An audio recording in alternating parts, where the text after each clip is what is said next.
Alors, on est avec Geneviève, cofondatrice, copropriétaire de Bonheur en Vrac. Alors, la première question que je te poserais, Geneviève, cette compagnie-là que tu as construite, que tu as bâtie avec Marie-Josée, est-ce que ça te rend heureux? Ça me rend heureuse? Oui. C'est sûr, c'est quelque chose de construire sa propre entreprise, donc on espère que ça puisse nous combler le plus possible. On la construit à notre image, on la construit avec nos valeurs. Une entreprise, Marie-Josée et moi, on en parle souvent, c'est un peu comme avoir un enfant. Donc, tu lui transmets de la même manière que tes enfants t'espèrent leur transmettre le meilleur de toi, mais tu fais la même chose avec une entreprise, la façon que tu gères tes projets, comment tu interagis avec les collaborateurs, avec les clients. De la même façon, dans le fond, qu'on éduque un enfant. Ça se ressemble beaucoup, beaucoup. C'est l'analogie qu'on utilise souvent, donc je suis pas sûre qu'un enfant peut nécessairement nous rendre heureux, mais c'est l'interaction qu'on a avec cet enfant-là qui peut nous rendre heureux. Donc, c'est comment on vit au sein de l'entreprise qui peut nous rendre heureux ou pas. Donc, je suis pas sûre que bonheur en vrai me rend heureux, mais j'évolue d'une façon à l'intérieur qui me permet d'être heureuse. Puis, comment tu t'es retrouvé ça? Peux-tu me parler un petit peu de ton parcours, ta jeunesse, tes études, qu'est-ce qui t'influençait, qu'est-ce qui t'intéressait, éventuellement ce que tu as fait comme carrière, puis éventuellement qu'est-ce qui t'a mené à devenir une entrepreneur? Oui, ben il n'y a rien qui me prédestinait à devenir entrepreneur, j'imagine, à part ma personnalité. Je suis vraiment pas d'une famille d'entrepreneurs. On voit ça des fois, les enfants qui ont des parents entrepreneurs et qui deviennent entrepreneurs. Moi, mes parents étaient fonctionnaires dans la région d'Ottawa, donc c'est dans l'échelle là, À d'entrepreneuriat l'autre à l'autre extrême. bout. C'est complètement à l'autre bout. Toute ma famille, pratiquement, était fonctionnaire. Donc, moi, un bon travail, c'est un travail qui était pour toute ta vie, dans un cadre sécuritaire. Donc, jamais, jamais, même si ça m'était venu à l'idée qu'on pouvait avoir sa propre entreprise. Je n'avais aucune idée c'était quoi. J'ai fait mes études. Moi, je suis une fille touche à tout. Je suis intéressée par plein de choses. J'ai étudié dans un collège international ensuite, au collège Pearson. J'ai été stimulée par plein de choses, par l'internationalisation, par le fait de vouloir contribuer. Donc, comme je disais, ma personnalité était déjà comme ça. Je faisais plein de bénévolat. J'ai décidé d'aller étudier en ingénierie parce que je suis une fille qui aime résoudre des problèmes. Puis l'ingénierie, dans le fond, c'est ça. C'est de résoudre des problèmes complexes en trouvant des solutions les plus efficaces possibles, les plus économiques, dépendamment des requis. Donc, c'est quelque chose qui me passionnait. Puis j'ai étudié en génie agricole par mon envie de contribuer. Moi, je me voyais déjà en Afrique, là, en train de les aider à créer d'eau potable avec de la bruine. Donc, c'était vraiment un... Ça, c'est quand j'avais comme 17-18 ans. Donc, j'ai étudié en génie des biosystèmes, génie agricole, pour finalement faire une maîtrise en eau potable, donc en génie civil spécialisé en eau potable, pour me rendre compte avec des stages, puis mes expériences de travail, que l'ingénierie, c'était pas vraiment pour moi. Donc, comme j'avais fait pratiquement autant de bénévolat que j'avais fait d'études puis de travail qui étaient liés à l'ingénierie, j'ai décidé de me tourner vers le coaching. À l'époque, je ne savais pas que ça s'appelait comme ça, mais je me suis trouvé un travail au sein d'une université où j'étais coach, dans le fond, d'étudiants universitaires qui étaient en grande difficulté. Donc, je les aidais à réussir. Je travaillais en collaboration avec un psychologue. Donc, moi, je m'occupais de l'aspect plus de mettre en action, d'amener à réussir, à atteindre des objectifs qui sont... finalement, je faisais un peu comme de l'ingénierie parce que il y avait un étudiant qui est en dépression, qui est en train de couler son semestre, qui va se faire expulser du Canada, ben, il fallait trouver un moyen en 2 mois de le faire réussir. Donc, c'était le genre d'étudiants que j'aidais, j'en avais comme 500 par année. Donc, c'était super stimulant. J'aimais beaucoup, beaucoup ce travail-là. Je suis vraiment tombée avec le coaching, même si à l'époque, je savais pas que ça s'appelait comme ça. C'était vraiment comme récent, c'était pas une carrière qui existait vraiment. Mais entre-temps, j'ai eu des enfants. Donc, j'ai eu mon premier garçon qui s'est adonné être un garçon très, très difficile. Il y a eu un diagnostic d'autisme. C'est un enfant, en fait, qui était exigeant, qui demandait beaucoup, beaucoup de soins, beaucoup d'attention, puis qui fonctionnait pas bien dans le système garderie, qui a besoin de beaucoup, beaucoup d'espace. Puis là, ça devenait pour une fille carriériste qui aime s'investir au travail comme ça, avec mon mari qui est pareil. Ça commençait à être pas mal dur. Donc là, on avait plein d'aide. Là, on avait quelqu'un qui nous aidait à faire le ménage, quelqu'un pour la cuisine, quelqu'un pour tout. Pour finalement me rendre compte qu'on n'était pas plus heureux, qu'on était tout le temps en train de tirer là, tout côté, puis de tout le temps ce qu'on fait avec les enfants, là, vite, vite, vite, puis il a besoin de moi, mais je peux pas être là, puis là, sentir le cœur déchiré. Donc, même si on faisait tout ce qu'on pouvait pour donner le meilleur à notre garçon, puis là, ben, on a eu un bébé entre-temps, donc notre fille, qui était petite, ça fonctionnait pas. Puis quand mon garçon est rentré en maternelle, ben là, ça a comme cassé, ça fonctionnait pas du tout, du tout. On a pris une nounou à la maison pour aider à la transition, parce que pour les gens qui connaissent un peu les enfants autistes, en général, c'est des enfants qui ont beaucoup discuté avec les changements, avec les transitions. Puis l'école, c'est juste de ça. Puis mon garçon s'attire beaucoup au bruit, au surstimulé. Donc l'école, c'est quoi? C'est des enfants qui crient, des enfants qui s'agitent. C'était épouvantable. Donc, du jour au lendemain, j'ai décidé de laisser mon travail. Puis de me lancer à mon compte. En fait, j'ai décidé que je me lançais à mon compte à 3 heures par semaine parce que ma priorité, c'est de m'occuper de mes enfants. Pour moi, ça a été je dirais, ce que j'ai fait de plus fou dans ma vie, ça n'a peut-être pas l'air si fou que ça. Ça va tellement à l'encontre de qui je suis. J'aime tellement travailler, contribuer. Donc, de tout lâcher pour me retrouver à la maison, à m'occuper de mes enfants dans le vide, d'aller à l'encontre de mon éducation, qui l'important, c'est une job, c'était la sécurité. Moi, j'avais tout ça. J'avais en plus du plaisir. Donc, de tout laisser pour m'occuper d'un enfant qui était très, très exigeant. Puis je trouvais ça très difficile, donc de m'occuper de ma petite fille. Donc, lentement, je me suis passée une clientèle. J'ai essayé de retourner plus dans mes amours de le coaching et tout ça. Puis là, j'ai rencontré Marie-Josée, qui vivait plus ou moins la même situation. Donc, on a vraiment bien connecté ensemble. On a décidé de commencer à construire un projet commun. C'est comme ça qu'est né Bonheur en vrac. Donc, après, c'est sûr qu'on s'était rencontrés avant de créer Bonheur en vrac. Je pense pas que tu crées une entreprise comme ça 2 minutes après que tu rencontres quelqu'un, mais je dirais que l'essence même de Bonheur en vrac est née de cette période-là où on remet l'essentiel à l'avant-plan. Puis de vivre une vie, dans le fond, Bonheur en vrac, c'est né d'une envie de ne pas avoir de regrets. Donc, on vivait une période où c'était important d'être auprès de notre famille, de donner une stabilité, une sécurité, d'être là quand ça compte. Moi, mon garçon, c'est pas quand tu vas avoir 20 ans qu'il va avoir besoin que je sois là, c'est maintenant. Ça, je me disais, donc, Bonheur en vrac est né de cette intention-là de se donner le meilleur. Puis de créer en même temps des opportunités pour nous, parce que Marie-Josée et moi, on est des filles qui ont besoin de stimuli, besoin de contribuer, besoin d'interagir avec les autres. Donc ça fait un petit topo. Est-ce que c'est... Oui, c'est excellent. Ça répond très bien à ma question. Donc, à partir de ce moment-là, il y a 5 ans, parce qu'on célèbre ces jours-ci l'anniversaire de Bonheur en vrac, il y a 5 ans. À partir de ce moment-là, quand vous avez commencé à construire l'entreprise, comment est-ce que vous êtes répartis les tâches? Parce qu'il y a quand même 2 branches que tu peux nous expliquer un petit peu rapidement ce que sont les 2 divisions, si on veut, de Bonheur en vrac. Puis comment est-ce que vous êtes arrivé à chacun faire des tâches différentes, mais complémentaires, donc avec le même objectif, les mêmes valeurs, mais en même temps qui sont quand même comme 2 divisions d'une même compagnie, si on veut. Oui, mais en fait, c'est quand même un tout, puis on n'est pas arrivé là d'un coup non plus.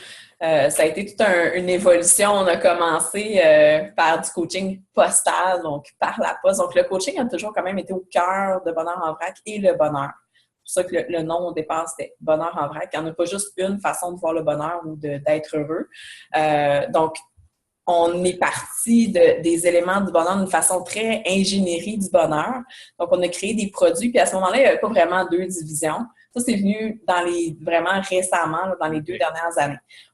Au départ, on était 2 complices, on était 2 co-créatrices, on créait des produits, puis ensuite, on se créait des opportunités pour pouvoir les diffuser, pour pouvoir les vendre. De toutes sortes de façons, donc on a expérimenté plein de choses. On s'est formé comme conférencière professionnelle, on a donné des conférences, on a été dans des salons.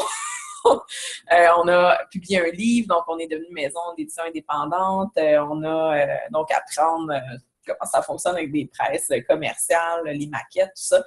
Ensuite, on s'est lancé dans le web pour nos propres besoins, pour des programmes en ligne, parce qu'on s'est dit, bon, le coaching postal, c'est le fun, c'est un peu compliqué, surtout avec les frais de poste et tout. Donc là, on va se lancer dans la diffusion plus pour le web. Donc, tout comprendre le web, c'est un arrivé avec le développement, ensuite avec le marketing. Donc là, on était encore très complices. Puis à un moment donné, on s'est mis à desservir d'autres gens.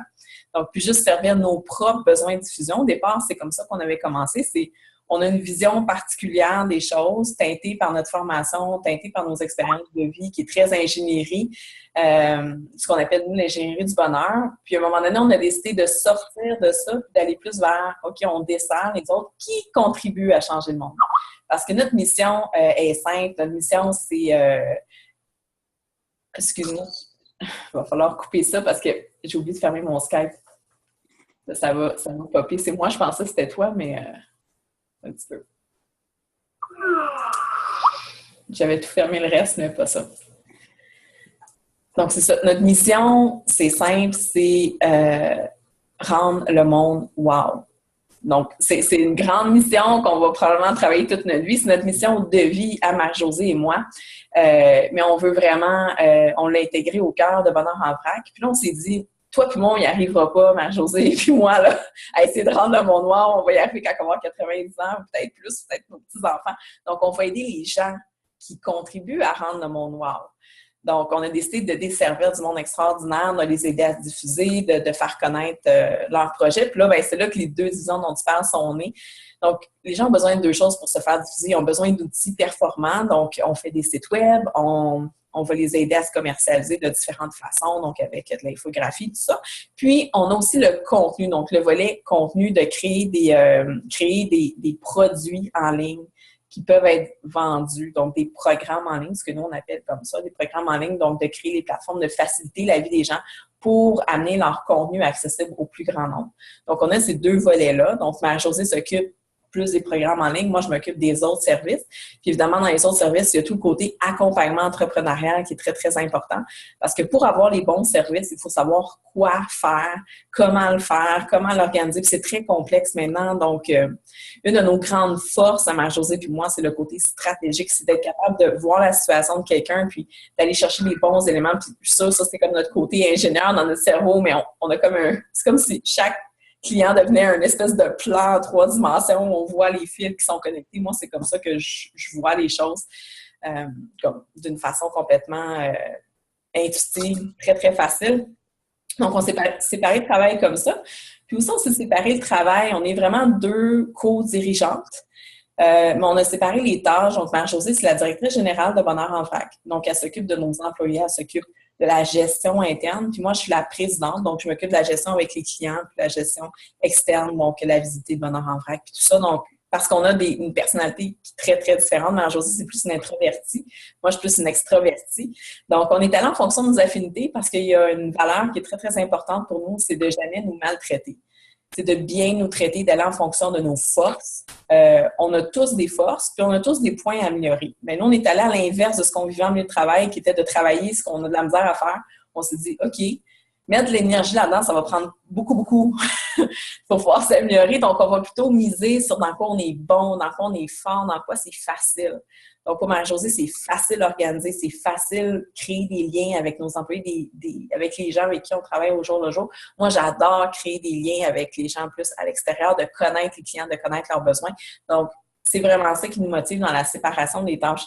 Puis à chaque fois qu'on a des nouveaux projets ou des nouveaux, je dirais, n'importe quoi qui émerge, on est tout en train de se dire, bon, c'est qui a le plus d'affinité pour ça? C'est qui a les plus grandes forces pour qui ça va être le plus facile? Donc, c'est ça, dans le fond, on se sépare avec la facilité, notre premier critère. Qui est quand même efficace. Oui, définitivement. Si je te demandais, dans les 5 ans depuis que la compagnie existe, ça a été quoi les points les plus hauts, les points les plus bas, les moments qui ont été les plus faciles, les plus difficiles, puis de quoi tu es le plus fier? Attends, pose des questions dans une question, toi. Donc, les points hauts, je pourrais dire les points les plus hauts, il y en a beaucoup, beaucoup. Moi, je vois l'entrepreneurship comme une expérience spirituelle. Je suis une fille qui a une spiritualité très riche, qui vit vraiment intensément. Pour moi, ça fait peut-être justement un peu intense, mais je vis vraiment chaque jour comme si c'était le dernier. Donc, c'est pas que je vais faire tout ce que j'ai le goût de faire puis ignorer mes responsabilités, mais je vis intensément chaque expérience, qu'elle soit positive ou moins agréable. Donc, pour moi, vivre de l'entrepreneurship, créer une entreprise, prendre des décisions, gérer des clients, gérer des difficultés, c'est très, très, c'est très spirituel pour moi. Ça enrichit beaucoup, beaucoup, beaucoup ma vie. Donc, pour moi, ça, c'est le point le plus fort, c'est de pouvoir vivre ces expériences-là que ça m'amène, que j'aurais pas vécu autrement qu'en développant une entreprise, donc en passant à travers différentes étapes. Un des points les plus marquants, les plus forts aussi, c'est comment notre entreprise grandit. comment on arrive à l'amener d'une étape à l'autre, puis comment on est capable d'aller vers ça avec beaucoup, beaucoup d'enthousiasme. Je suis très fière de nous, de la relation qu'on a aussi, Marie-Josée et moi. Je connais pas beaucoup d'entrepreneurs qui arrivent à mener une entreprise pendant 5 ans en co-développement comme Marie-Josée et moi on fait. C'est pas évident, c'est comme un mariage, mais sans la partie bonus Friends with Benefit, donc on n'a pas d'interaction au lit le soir pour régler les différends ou les problèmes. Il faut vraiment les régler au quotidien. C'est juste dans des liens d'amitié très, très profonds. En même temps, on est des partenaires d'affaires. Donc, c'est comme un couple, c'est les mêmes problématiques de communication, de relation, d'être équitable, d'avoir le sentiment que chacun amène ce qu'il faut. Puis, on y arrive vraiment à merveille. Donc, ça, c'est comme une de mes plus grandes fiertés. On a peut-être... Je dis que vous chicanez des fois, très, très rarement, puis c'est pas vraiment des chicanes, c'est plus des fois on est fatigué à bout, de la même façon que dans un couple, on peut avoir des petits accrochages, puis ça arrive peut-être 1 ou 2 fois par année. Donc, c'est pour dire qu'on vit ça d'une façon très positive. Puis ça, c'est une grande source de fierté, là, je trouve, dans nos accomplissements. Un autre aspect aussi qui me rend très fière, c'est comment on arrive à intégrer notre famille à tout ça. Je dirais pas que des fois, on n'a pas des excès de travail puis de négligence parentale au début de faire le souper ou si on est trop prise dans nos activités. Mais globalement, on intègre nos enfants. Par exemple, aujourd'hui, mes enfants sont à la maison, ben ils sont là. C'est comme ça. Puis, à un moment donné, ben c'est ça. Ils sont là. Ils font partie de ma vie. Ils font partie de Bonheur en Vrac. C'est la même chose avec Marie-Josée. Donc, nos enfants, les enfants de nos employés aussi, c'est vraiment super important. C'est prioritaire. Nous, on a vécu des expériences en entreprise où la famille, les enfants, c'était une nuisance. Même si le patron, le mieux, va dire non, c'est beau, mais on sent que il faut que tu restes jusqu'à 4h30 ou à 5h, puis quand l'enfant est malade, ben tu sais, déjà encore, ben oui, c'est l'hiver, puis la gastro, quand tu peux la rattraper 3 semaines, c'est le même. Ben là, nous, on est là pour nos enfants quand ils sont malades, on s'en occupe. Donc ça, c'est vraiment super de pouvoir créer une entreprise qui permet ça. Dans les points plus difficiles, je te dirais, on en a beaucoup. Moi, c'est pas nécessairement des points difficiles, c'est des points d'apprentissage qui nous ont été... à chaque fois qu'on vit quelque chose qui est plus difficile, Marie-Josée, puis moi, on prend le temps de faire comme un debriefing, de dire, OK, c'est quoi la leçon qu'il y a à apprendre de ça? C'est quoi qu'on a à apprendre? Puis tout de suite, on crée une procédure, on crée une grille de choix, dépendamment, on crée un système qui nous permet d'éviter ce genre de situation-là à l'avenir. Donc, c'est autant une fierté qu'un point difficile. Donc, on en vit, mais ça sert tout le temps à quelque chose. Donc, à la limite, j'ai hâte d'en vivre d'autres parce que ça nous permet tout le temps d'améliorer nos processus et d'optimiser ce qu'on fait. Donc, que ça soit n'importe quoi, c'est ça, un client que ça va un petit peu moins bien, on se dit, bon, qu'est-ce qui s'est passé? Comment on peut faire pour que ça ne se reproduise plus? On a tendance à s'éparpiller. Je sais pas, on essaye plein de choses. On est des filles qui aiment les opportunités. On a de la difficulté à dire non. Donc ça, c'est vraiment un point qui a été plus difficile. Ça nous a mis des fois dans le trouble parce que là, on en avait trop sur les bras. Ou on peut avoir même de la difficulté à livrer ce qu'on a à livrer parce qu'on se retrouve surchargé. On est des filles aussi qui donnent beaucoup, très généreuses. Donc, d'arriver, puis ça, je le vois avec beaucoup de mes clientes, de facturer, de charger pour ce qu'on offre. Nous, on donnerait tout, on fonctionnerait comme un système de fondation si on pouvait. On a eu beaucoup de difficultés à dire, OK, le travail mérite rémunération.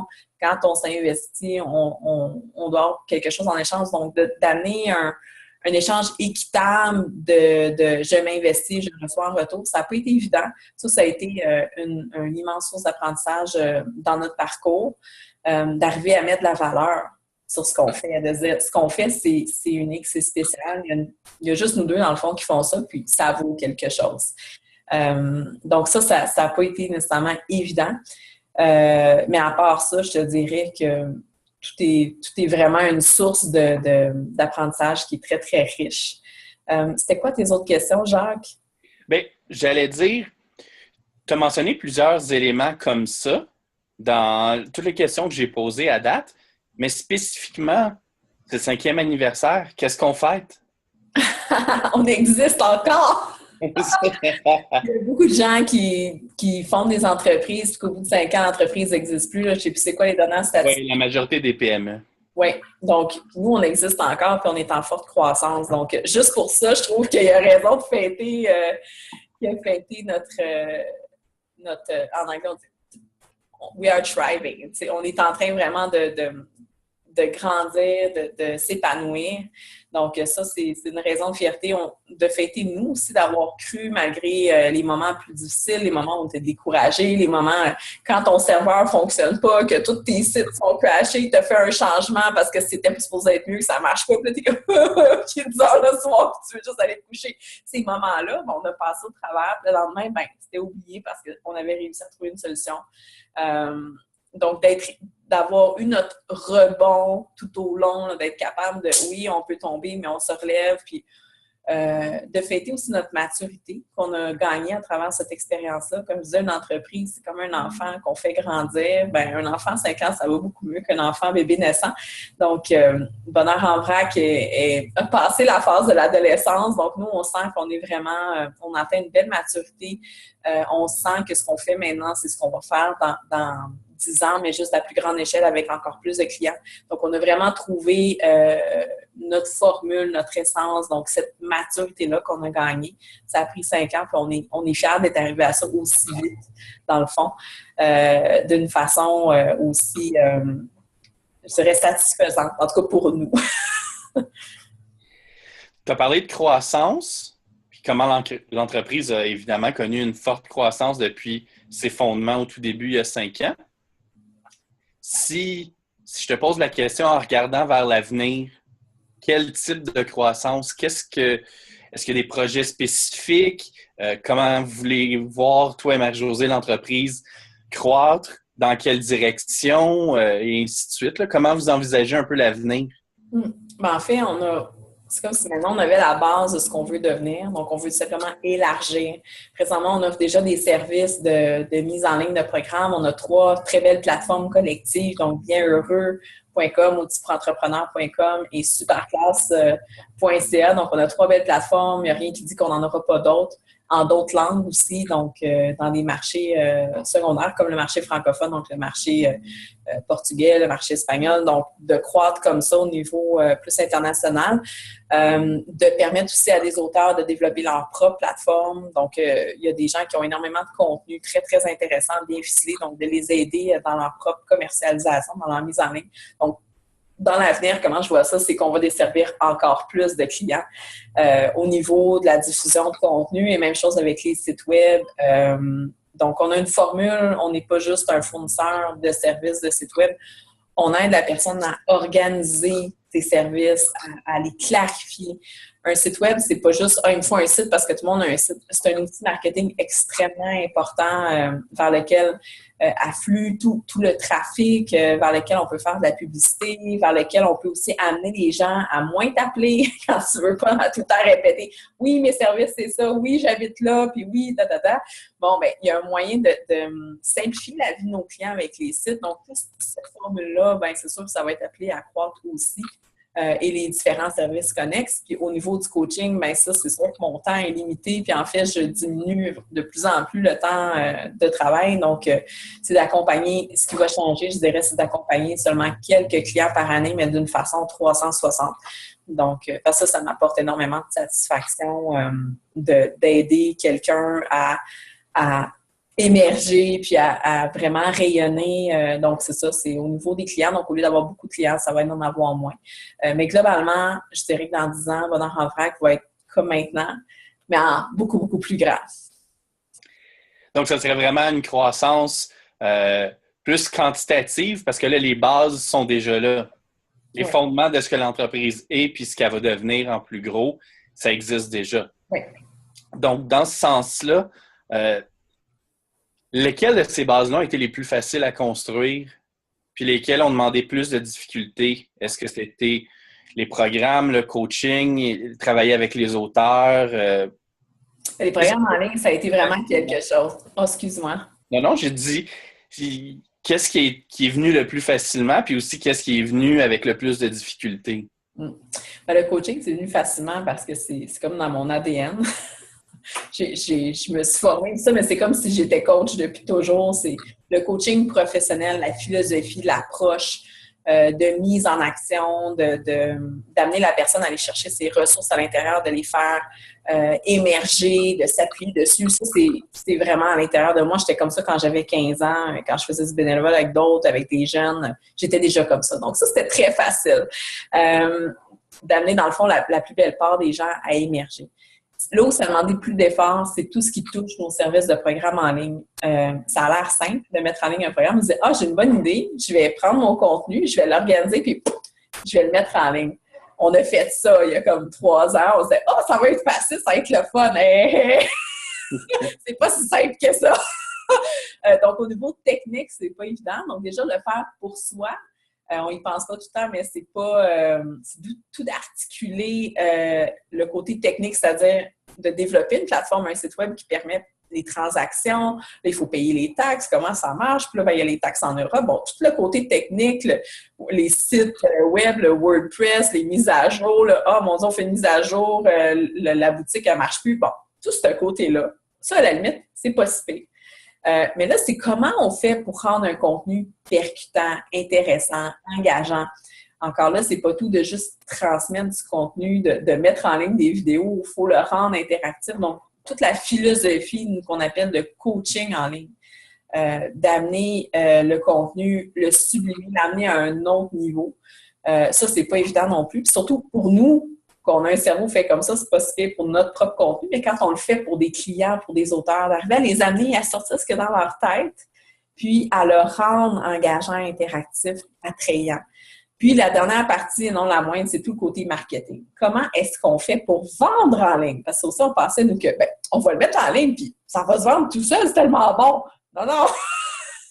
Ça demande beaucoup, beaucoup d'efforts pour amener du trafic, pour amener les gens à découvrir ce programme-là. Comment est-ce qu'on installe ça? Donc là, on a découvert tout le principe des ambassadeurs, l'affiliation, les publicités, comment ça fonctionne. Donc, on s'est beaucoup, beaucoup formé en marketing. Donc, c'est sûr que d'une façon connexe, c'est pas juste de mettre en ligne le programme, de développer tout le savoir technique pour que ça se passe bien. Il faut surtout être sûr que ça se vende après.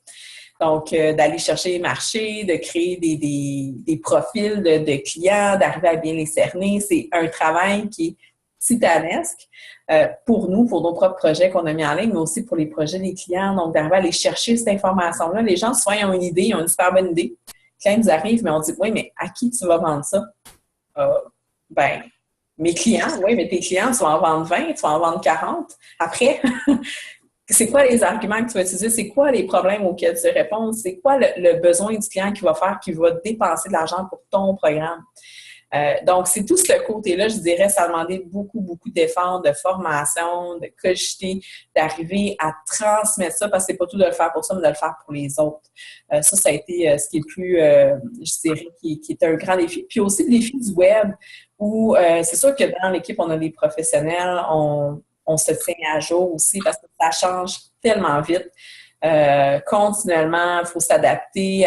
Il y a tout le temps des nouvelles solutions qui arrivent en ligne. Il y a des évolutions au niveau des mœurs des gens. Il y a 5 ans, personne allait sur le web sur leur cellulaire. Mon cellulaire était... Les enfants, ils ont sorti l'autre fois nos vieux cellulaires. Tu sais, c'était tellement... Il y avait un flap, là. tu fais texter. Ça prenait comme 1 an là, pour envoyer un message. Tellement c'était... Bon, 5 ans, personne n'allait sur le web. Il y avait quelques personnes qui avaient des gros cellulaires, mais maintenant, la majorité vont sur le web avec un cellulaire ou avec leur tablette.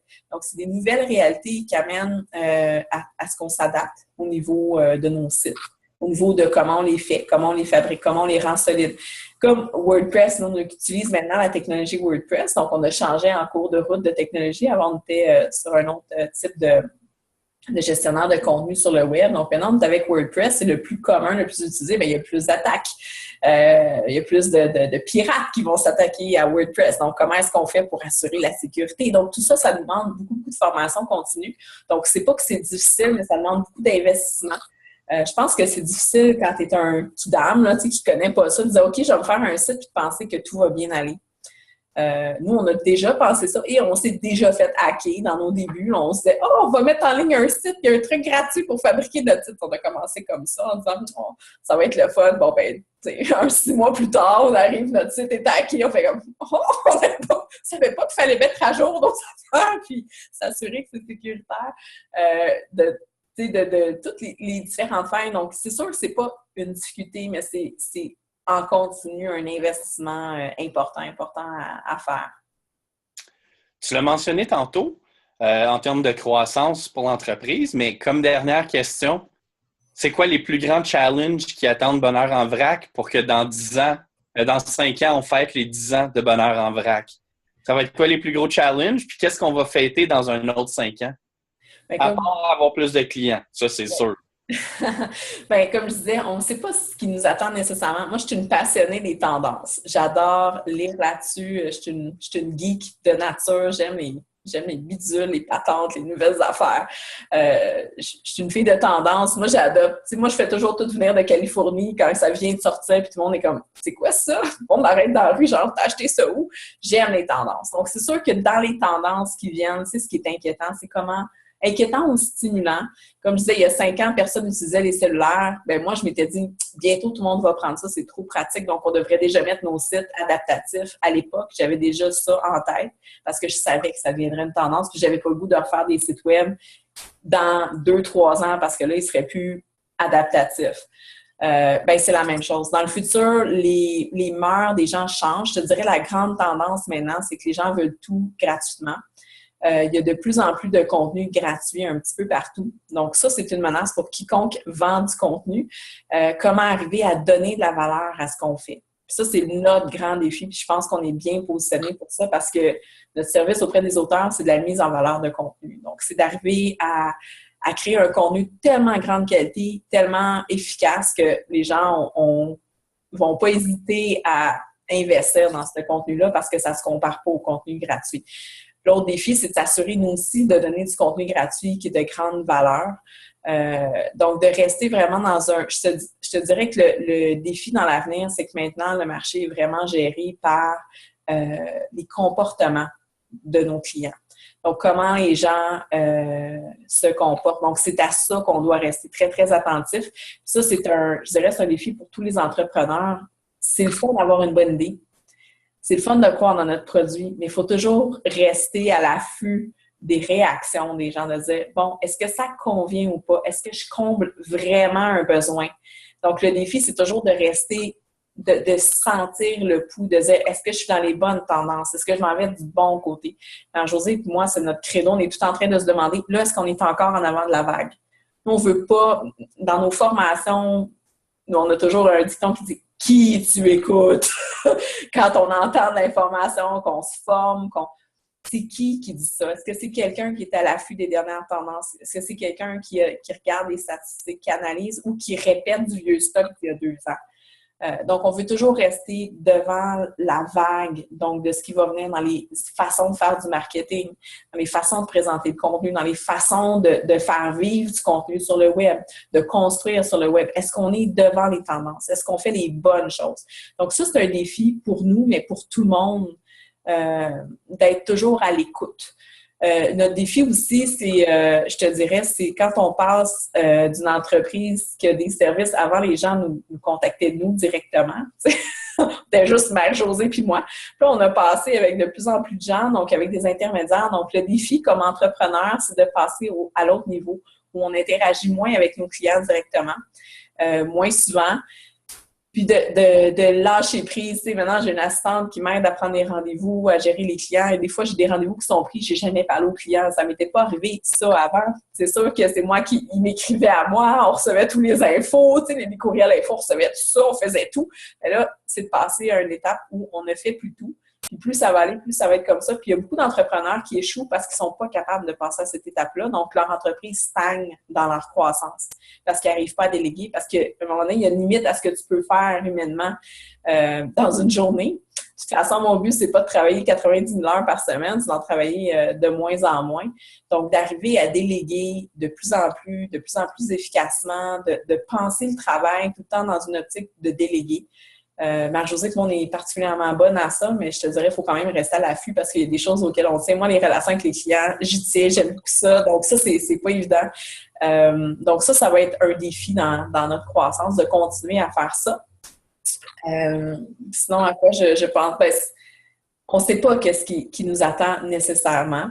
n'importe quoi peut arriver. Donc, c'est d'être capable de faire face, de continuer à être capable de rebondir face aux différentes situations de la vie. Dans le passé, dans les dernières 5 ans, Marie-Josée et moi, les deux, on a eu des proches qui ont été malades, qui ont eu besoin de nous. On était aidantes naturelles.